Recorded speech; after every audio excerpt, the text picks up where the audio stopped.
So today I'm going to be checking out the CarBole heavy duty grease gun.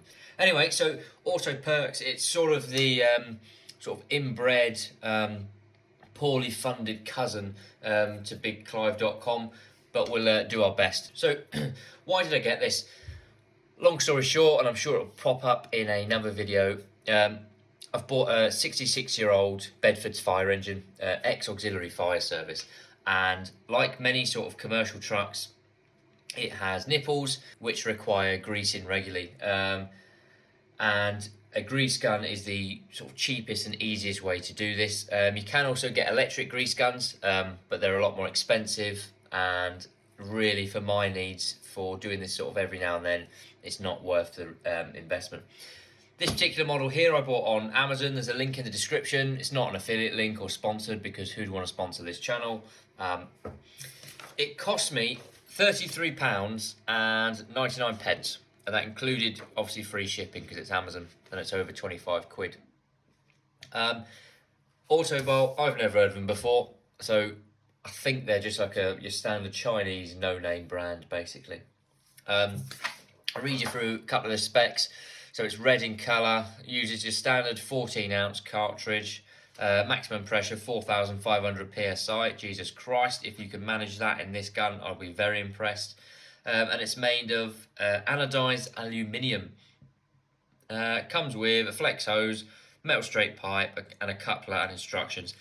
No grease included in the packet, which is a little bit annoying, but I suppose why go for the cheap shit anyway, because you're not going to use that stuff. You're going to buy decent stuff. Features: reinforced grease gun, aluminium barrel, makes it look like more powerful and glossier. Okay. Any standard cartridge, thickened spring, providing super strong pressure. Okay. Air release valve allows air to escape after new grease. Well, obviously, otherwise it wouldn't work. What else? Standard hydraulic coupler. I'm pretty sure this doesn't have hydraulics built into it. But there you go. Anti-corrosion flex hose and rigid extension can be interchanged with each other.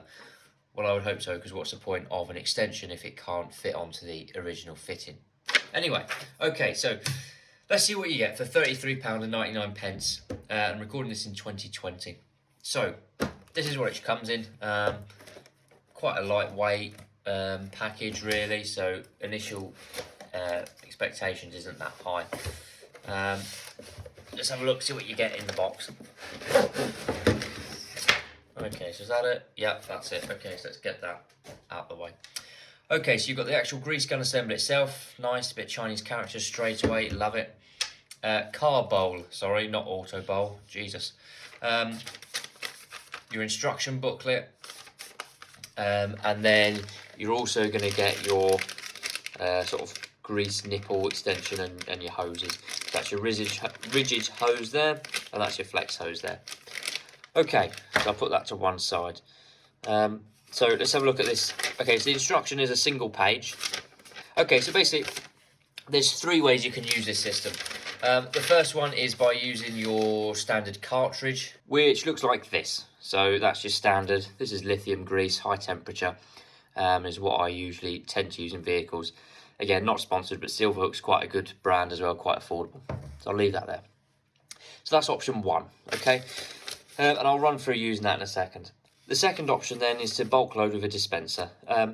If you're spending 33 quid on one of these, chances are you're not the professional user who's got an absolute barrel with a built-in dispenser of grease lying about, because you're probably going to get an electric version, because if you're going through that much grease, you don't want to be pumping this all the time. The second option then is basically, as you can just see there, you've got, can you see that? Yeah, you've got a big bucket, and basically it's suction. Quite messy to do, and honestly, just use your cartridge. A big thing a lot of people try and do is try and refill these cartridges. Don't. They're so cheap and easy to use. Just don't bother. Just get a new cartridge.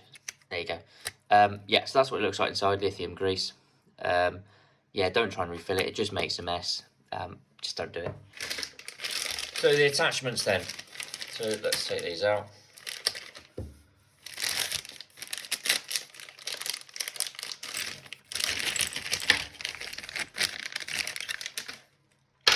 Okay, so that's your rigid extension there.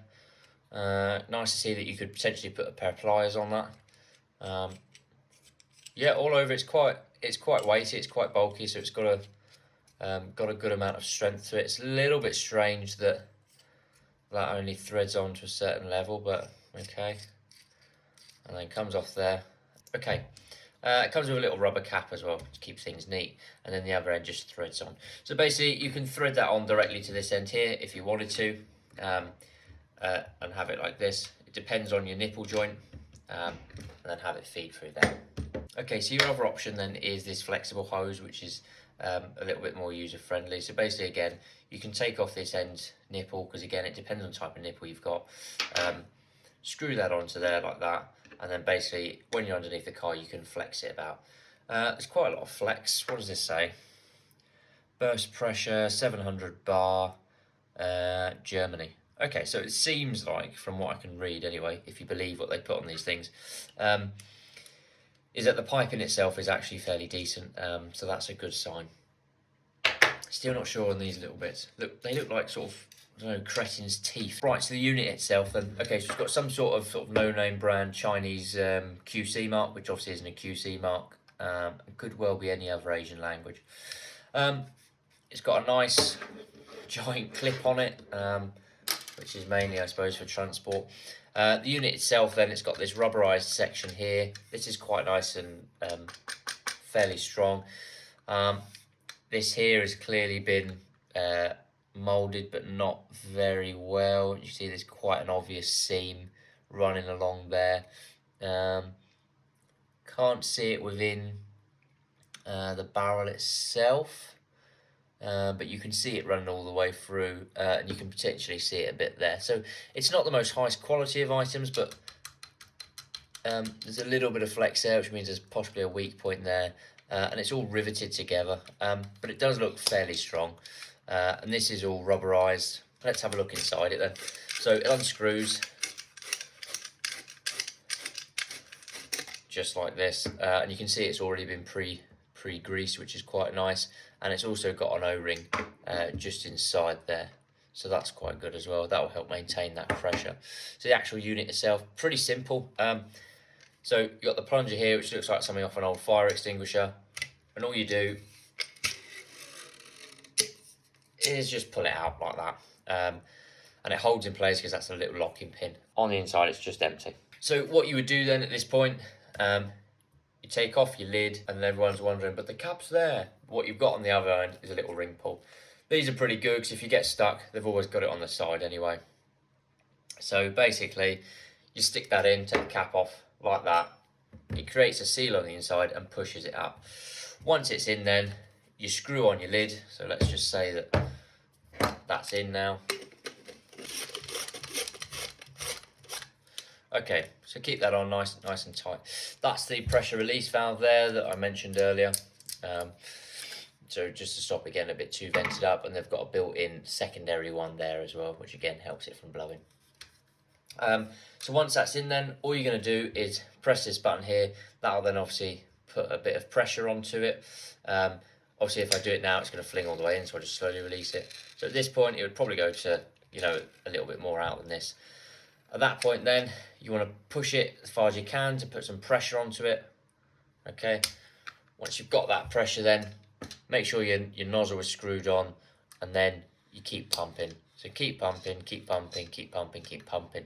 You'll see some grease start to come out. Stop the pumping, and again, push it down to release, and then try and push in a bit more, and that's you flushed out all the air from the system. At that point then, once you've got your nozzle on, you're quite simply just going to attach it to the grease nipple underneath as dictated by the service manual, and just keep pumping. Keep pumping until you see it come out from the nib here, and that means the area's been fully greased up. And it really is that simple. Now, overall build quality of this unit, the pump itself feels quite good. However, it's let down by this sort of side-to-side movement. You can see here, if I just get a little bit closer for you, if you see there, it's dipped. So what it means is that this bar in the middle isn't the correct width for this piece of metal. So the metal's had to bend to be riveted. It's riveted through this solid bar. So it's nice to see a solid bar, but it's a rivet. And you can see this sort of, not fracture, but hairline mark just around there, which sort of comes out in a semicircle. So that potentially puts in a weak point. The spring itself, then you can see it in there. It's a pretty basic string, spring even. You know, I'm not holding up much faith, you know, in terms of the 400 bar that it reckons it can sustain. I don't see it doing anything near that. It's a shame really, because although this is a little bit scruffy, it's pretty solid. The aluminium's pretty solid, but then this construction here is just a little bit crap, to be honest. Don't get me wrong though, for 33 quid, it's definitely worth a look into. This is, as I said, for the user like myself, who's going to use this probably once every 3 to 6 months on 1 or 2 vehicles. Vehicles that only have about sort of 8 to 10 grease nipples per vehicle. So realistically, it's not going to spend much time. Obviously, if you're using this in a professional capacity, don't go for this. You can get quite affordable electric versions. So rather than having to manually pump this, you just press a button or just hold it and it'll keep pumping and pumping. But this will do you, you know, for your amateur and your hobby keeper.